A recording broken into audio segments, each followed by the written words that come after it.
My name is Ritch Robin. I want to welcome you to my home. This is my 24-inch by 48-inch party gator model.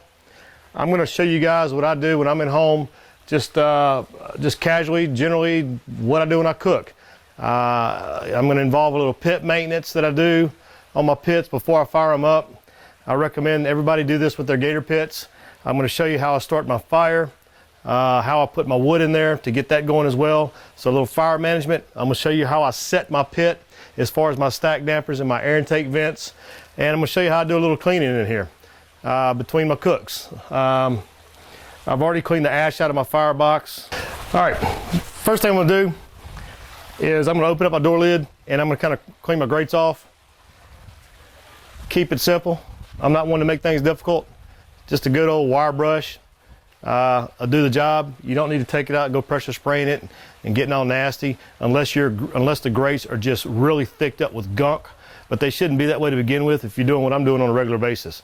And when I say regular basis, I don't mean you have to do this every cook or every time you go to cook on it, but at least every 2 or 3 cooks, depending on what all you had been cooking prior to begin with. You get a lot of chickens in there, you get a lot of meat skins sticking to the grates and all that. That's going to happen. Then yeah, you want to come back and clean that out pretty quick.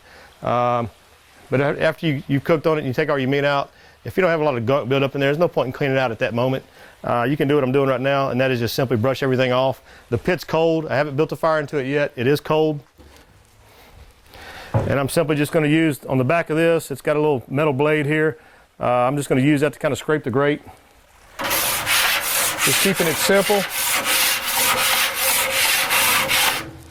Knocking off what may be stuck there from the last cook. The grates are pretty clean. I'm going to use the wire side here just to kind of brush them off a little bit. I'm going to bang it to knock everything down to the bottom. You can see all the stuff flying. And then I'm going to come up under it and knock all that off as well, because you get meat juices and stuff that actually hang underneath your grate. Just knock all that off. Do the top grate first, then come down and do your bottom. Same thing on the bottom. Knock it down. Let all that stuff fall down to the bottom of your pit. And in this pit I do have tuning plates. So now that I get all that gunk knocked down to the bottom, I'm going to pull my lower tray out and I'm going to clean my tuning plates out. Your tuning plates need to be cleaned out pretty regular. Probably more so than just an overall cleaning of the pit, because the spaces between the tuning plates with a lot of meat juices that drip on it actually get hot, crystallize, and they actually start to fill in the cracks. If you do that, your tuning plates are worthless. They're not working at that point because there's no space between the plates.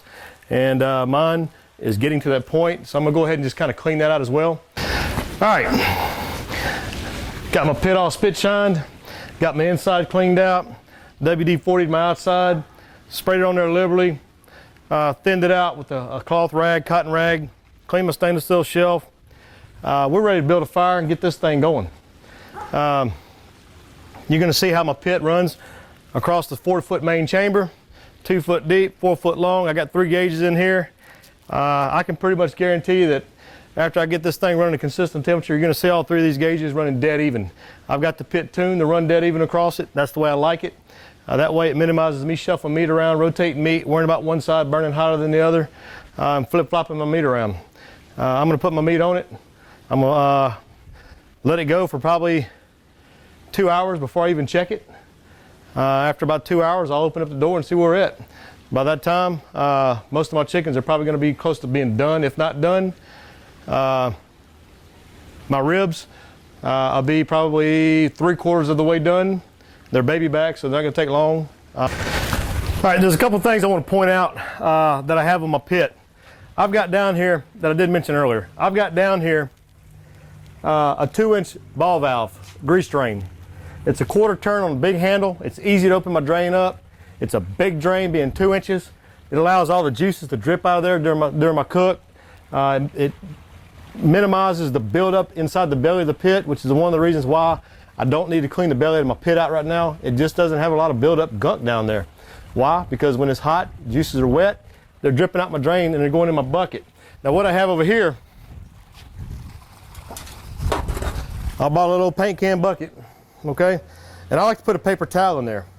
What that paper towel does is it catches the juice that drips into it, and then after my cook, this is gonna gel in here. When it gets cool, I pull the paper towel out, I throw it away, and I got a nice clean bucket. So I can use these buckets probably 15, 20 times before I need to change it out. I'm not cleaning the bucket out.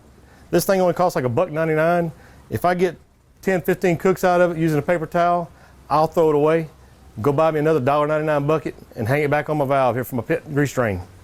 These are just little things that I've learned over the years, little tricks that make things easier for you when you're cooking on a pit, when you're going to get your pit ready to cook on, and then also after the cook, just your cleanup afterwards. When I get through cooking, there's really nothing I need to do. I just shut my pit down, turn my stacks, close all that off, shut my vents off. I go in, I'm done.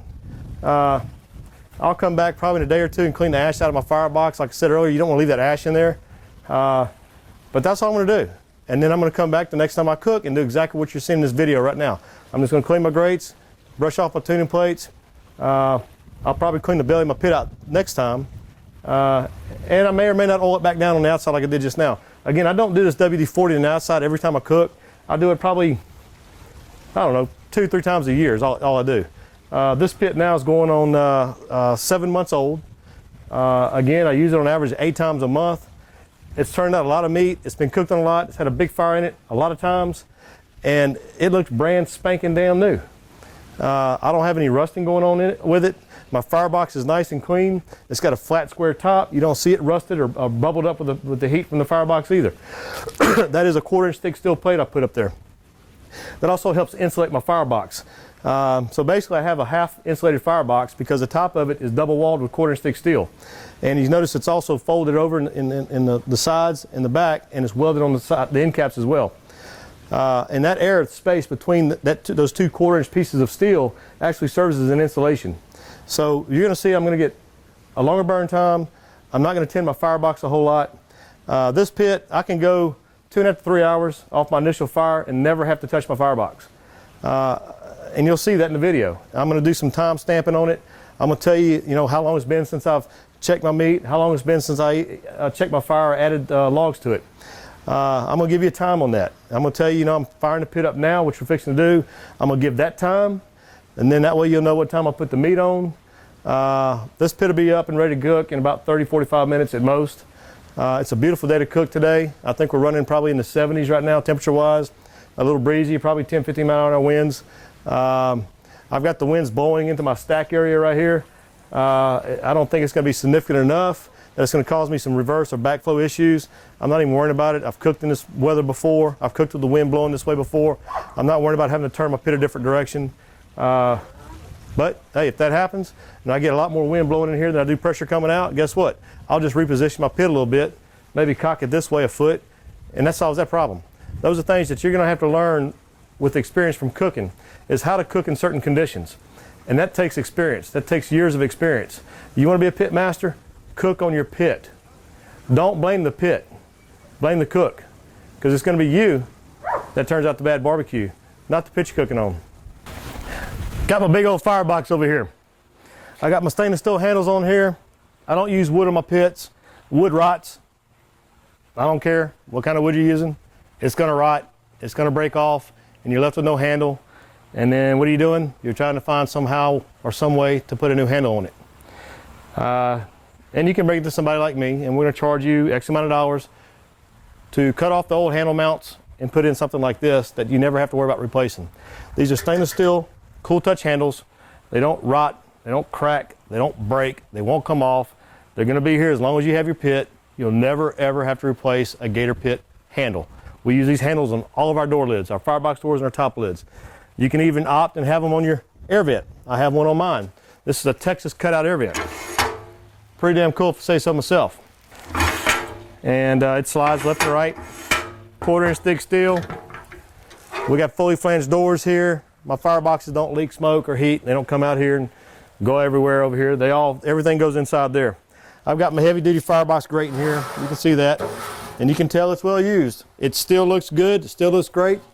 For being cooked on, it's been as hot as it's been for the last, going on, what, 8 months, 7 months. I do have gas assist in my firebox. I don't want a pit without gas assist. I don't have to mess with lighter fluid. I like to put my logs in there. I like to turn my gas on. I open up all my vents. Make sure I get oxygen going in there because I do have gas blowing in there. I don't want my fire going out. I will leave the door open. because I'm not cooking with gas. I'm only using the gas to ignite my fire. Once my fire gets going, my gas gets shut off, and I continue cooking with just the wood and the heat coming from my wood. Again, I don't cook with gas. So I'm going to open everything up. Open my vent up. Open my air intake all the way. The reason I do that, you want to get oxygen into your firebox.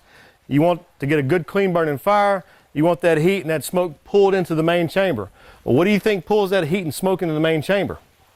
It's that stack up there. If that stack isn't open, it's not drawing. It's not pulling in here, okay?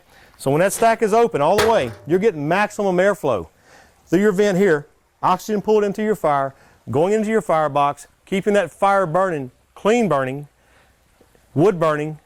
That heat and smoke's pulled into the main chamber. That goes out your stack. If you choke your stack down, guess what you're doing? You're suffocating your fire. Because without that stack open and drawing and pulling oxygen into here, your fire's dying out. You start getting more smoke. You start getting what we call stale smoke. You also have a hard time getting temperature in your pit because you're not pulling heat into it.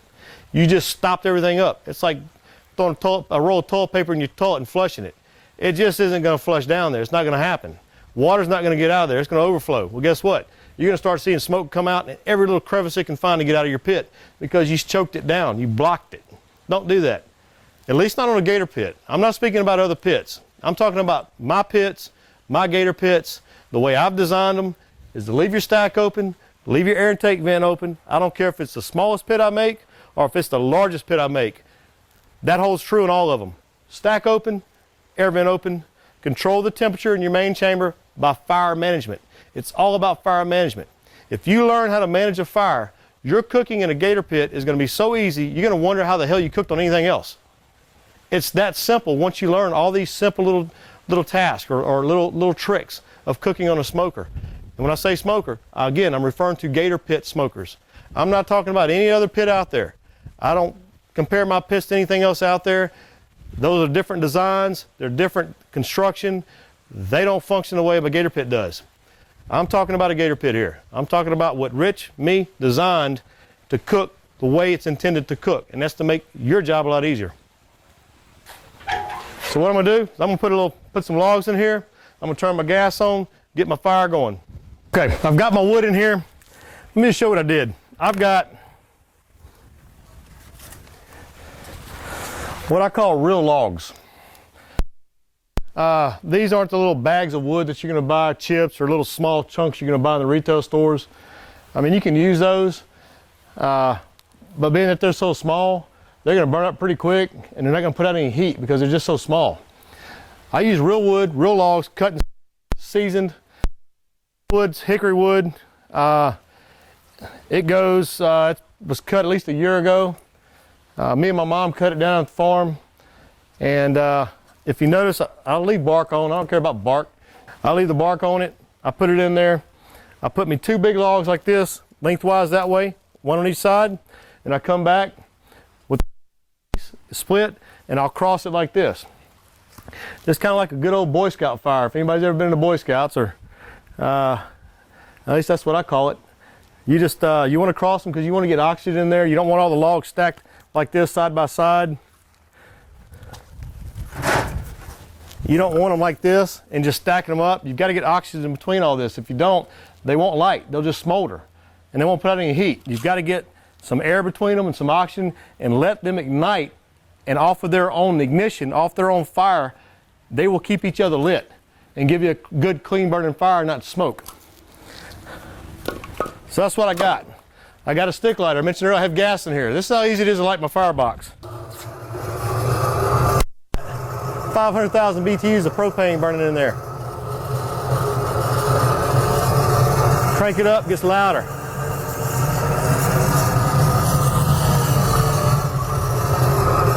You have this, you don't need charcoal. You have our gas ignition system, you don't need lighter fluid.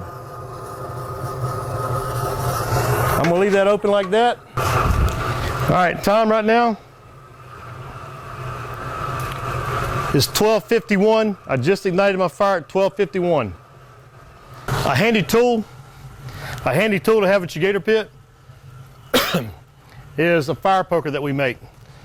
These fire pokers are designed by me. They have stainless steel cool touch handles on them. They're easy to grab. They're 1/2 inch round bar. They have a fork on the end of it. Let me show you here. There's a fork on the end of it.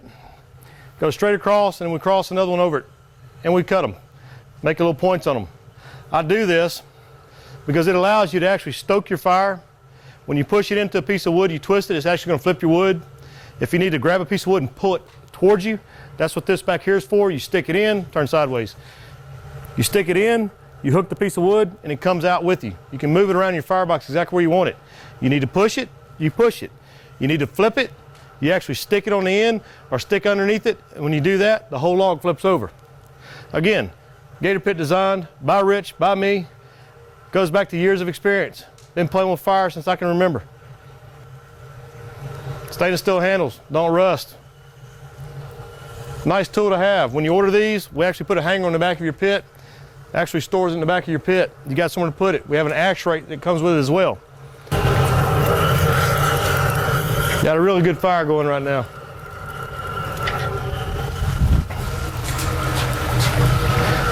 And we are now running about 205 degrees. So we've gone up some 20 plus degrees just in a little bit of time I've been out here. And I'm gonna let it get up to 250. It's not gonna take it much longer. It's been fired up now. It's 113. We've gone from a cold pit to 205 degrees in that short amount of time. I give it probably about 10 more minutes and we'll be cooking. And this is actually going to cut it down faster. I told you 30, 45 minutes we're cooking. We're definitely going to be within that time. We're going to put our butts on it. When I put my butts on, I'm going to go inside. I'm going to get my chickens ready, put those on next, and then we'll do my baby backs last and put those on last. Again, I do the big cuts of meat first, and then I go down to chickens and ribs, and sausage will be the last thing that ever goes on it. That's already smoked. I just got to warm it up. This is how I do it. This is how Ritch Gator Pit does it. I don't do anything fancy. I don't have any tricks. I just have years of experience of doing this for an extremely long time. It's easy, guys, with a Gator Pit. It's this easy. You're seeing me do it.